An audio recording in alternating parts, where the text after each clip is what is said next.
Staff report by Management Analyst Nicole Daly. Thank you.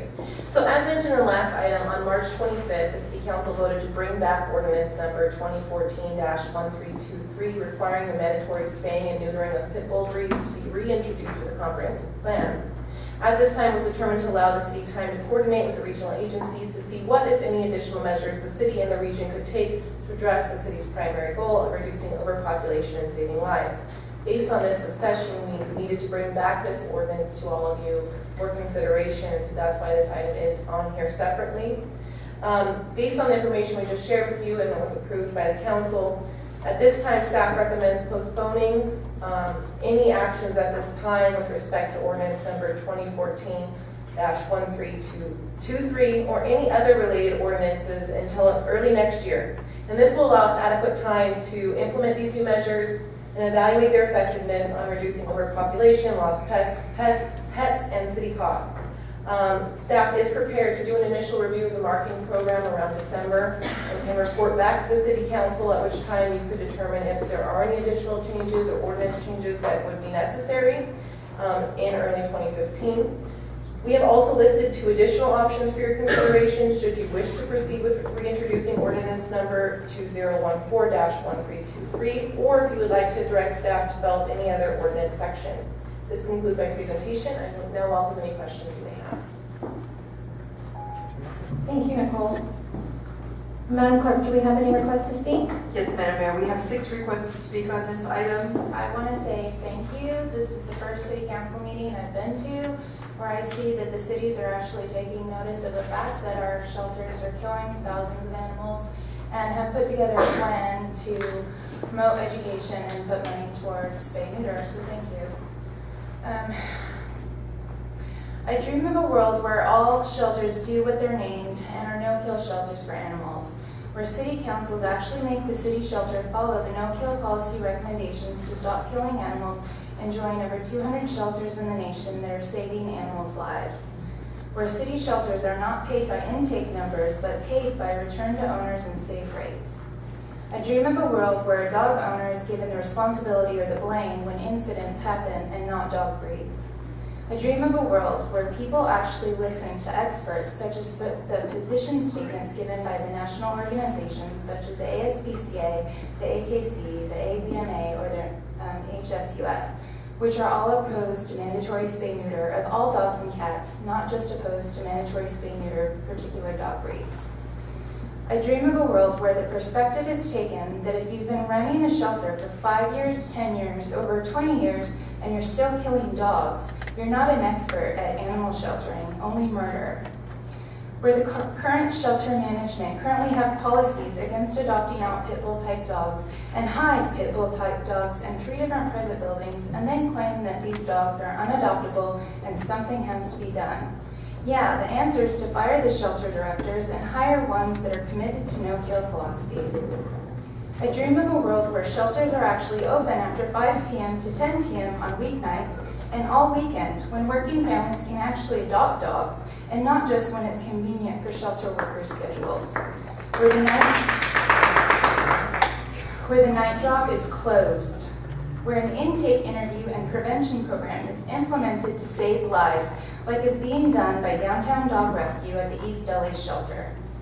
I dream of a world where shelter workers and volunteers are not fired for voicing opposition to current practices, suggesting new practices, or just plainly trying to save lives.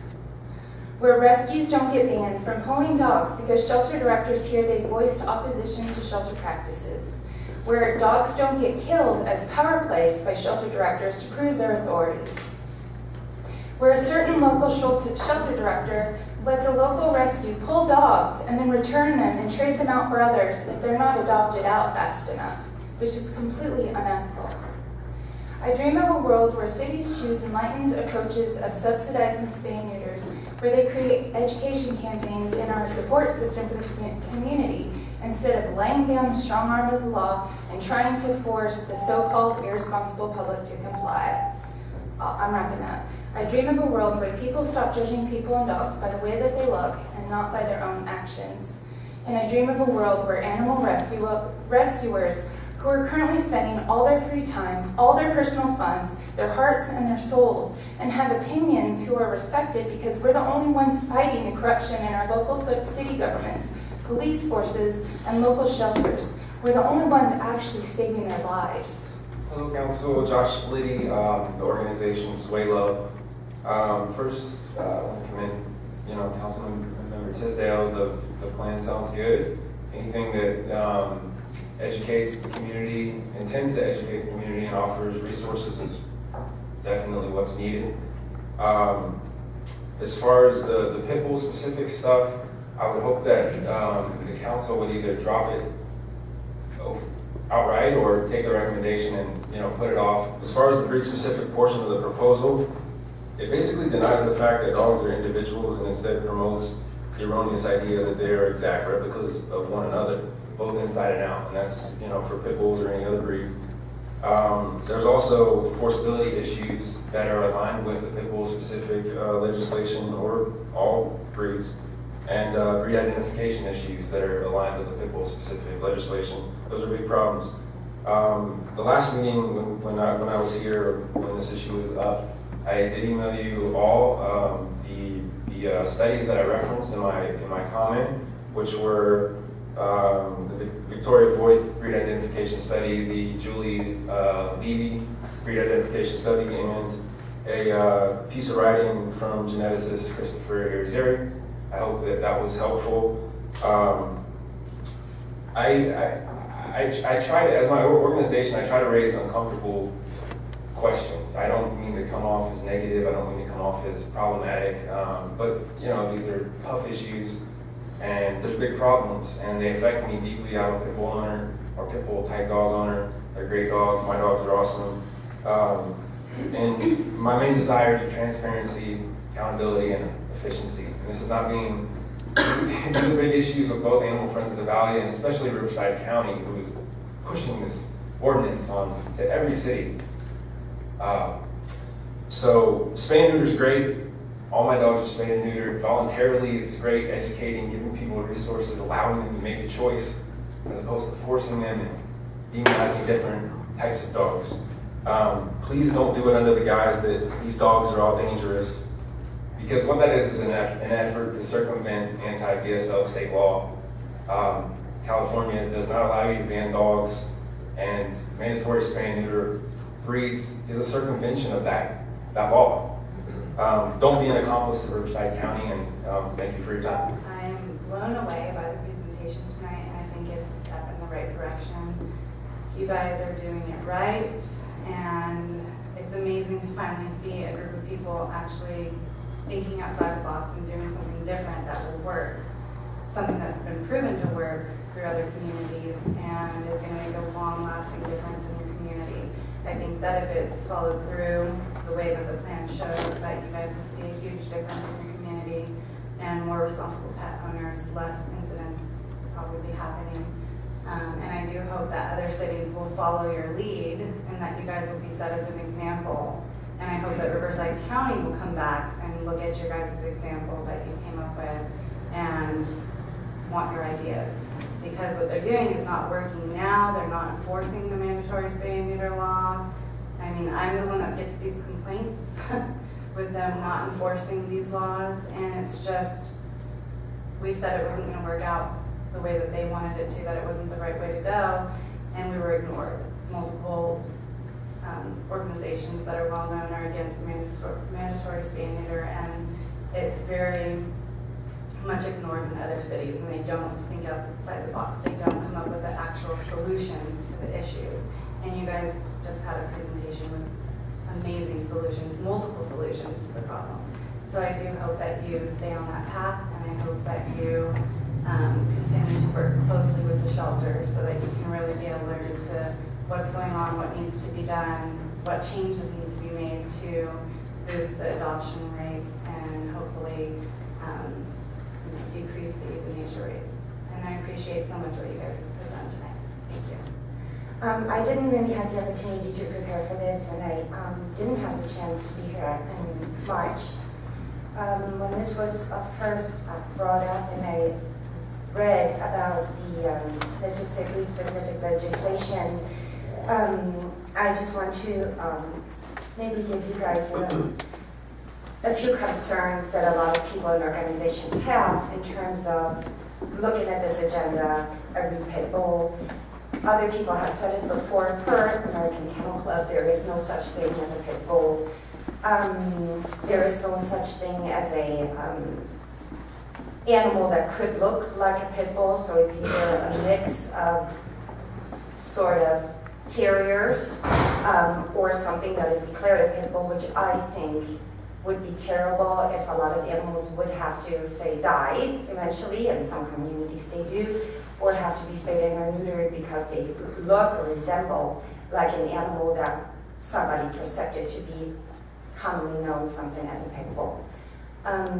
Also, I wanted to bring to your attention that I think it is great what you guys have put together in terms of bringing awareness about spay and neuter, lowering pet overpopulation. I myself have been in the past for actually a long time now and will in the future volunteer at the spay and neuter clinic that Animal Friends of the Valleys has opened. And I see firsthand, also after volunteering at the shelter, that the problem is not so much in the city. Yes, you can walk down the side streets and you see certain animals, dogs, chained in the backyards or whatever and being bred left and right.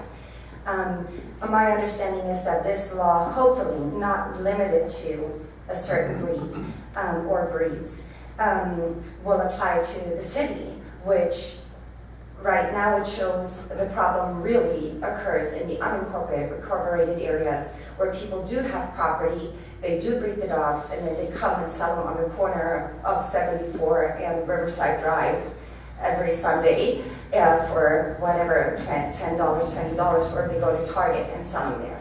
These are not, I don't think this would be the group that is targeted with this, especially not if the law only applies to city borders.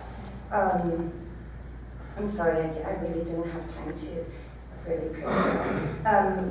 Another thing is that this whole deal is, or this program is essentially about responsible pet owners, which I think most people are, except for, again, unincorporated areas. And I pledge for please not separating breeds or picking out a certain animal to be done anything to.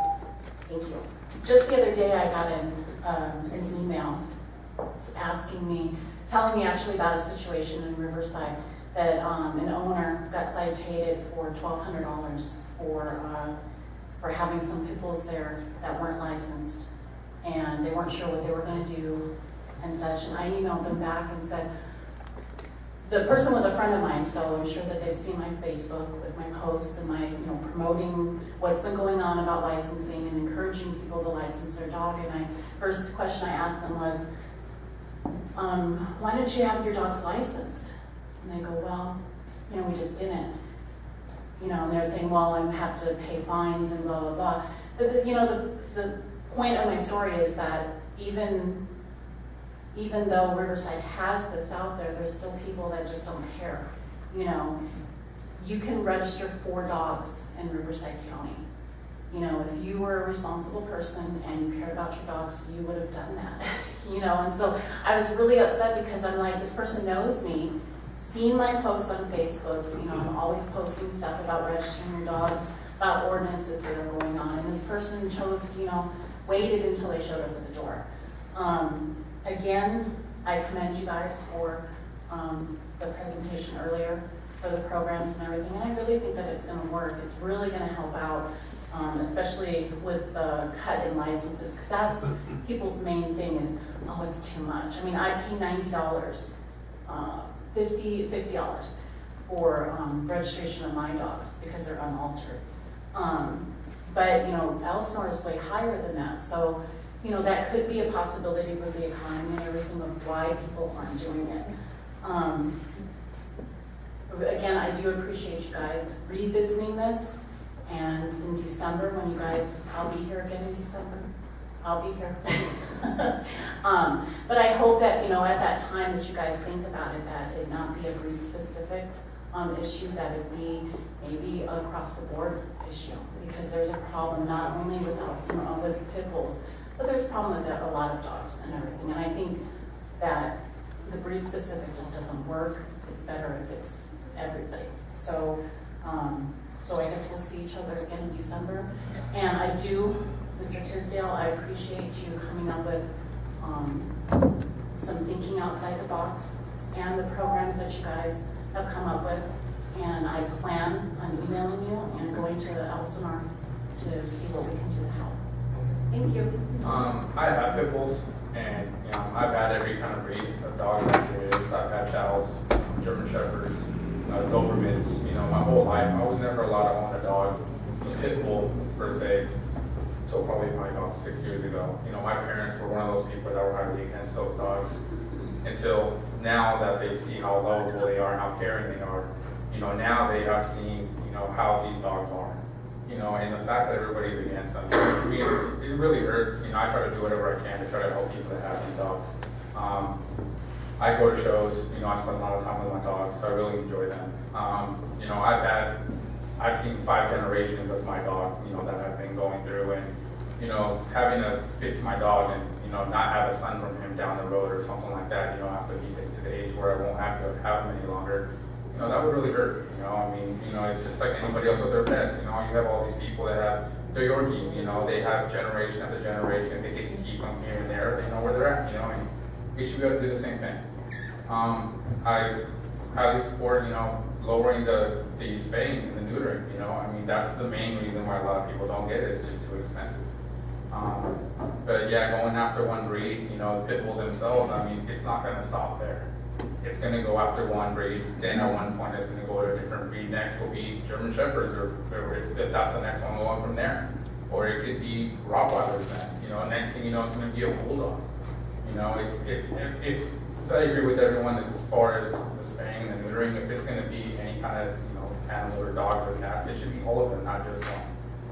I highly support that, and hopefully, it gets postponed, and hopefully it does get dropped at one point.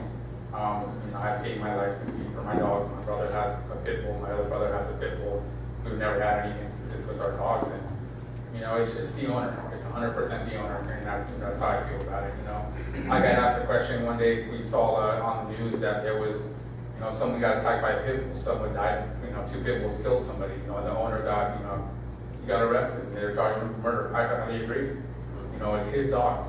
They should have had him, kept away. The dog shouldn't be aggressive at all. My dogs, I have to fear more for my dog getting stolen out of my yard than actually my dog actually biting somebody or anything. I've had a dog stolen before. You can walk up to my house, put a leash on my dog, and he'll go with you just like a pet. It's not aggressive at all for anything. So, hopefully it gets stopped at one point, and I guess I'll be here in December also. This is the first I heard about this meeting. It came straight from Mark. I wasn't aware. So, hopefully it gets dropped at one point. Thank you. What is the pleasure of the council? I'd like to make a motion that we reject the ordinance specific to pit bulls straight out.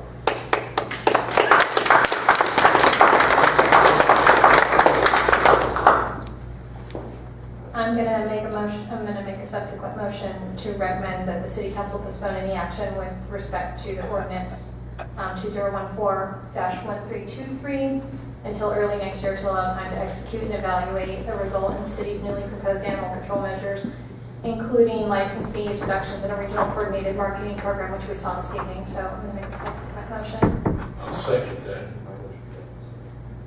There was a second. Okay. So I have. Second your motion. I'm making the motion, and do you have something you want to say? Just a Brian? quick comment. Okay. So, again, I'm making myself available, so all you folks with ideas, and especially, I think it's important that we find ways to really show the good in a breed. Unfortunately, every time there's an attack somewhere, they quickly throw the label pit bull on it. About once a month I get an email from somebody that says a pit bull attack, and so we're not getting the positive things. So we're going to work closely with the shelter to make sure that they're playing by what the cities want, all the cities want. They all want to participate in this. And so we're going to have regular meetings. Nicole will set it up as the city manager allows her to. She'll set up meetings, and I want to hear your ideas, because that's how we're going to make a difference here. And if you've got ideas or ways of doing this better, we're going to listen and make a difference. So with that, Okay, so I made the motion, and we have a second by Councilmember Hickman. Is there any further discussion? All those in favor state by saying aye. Aye. Opposed? No. Passes 4-1 with Councilmember McGee voting nay.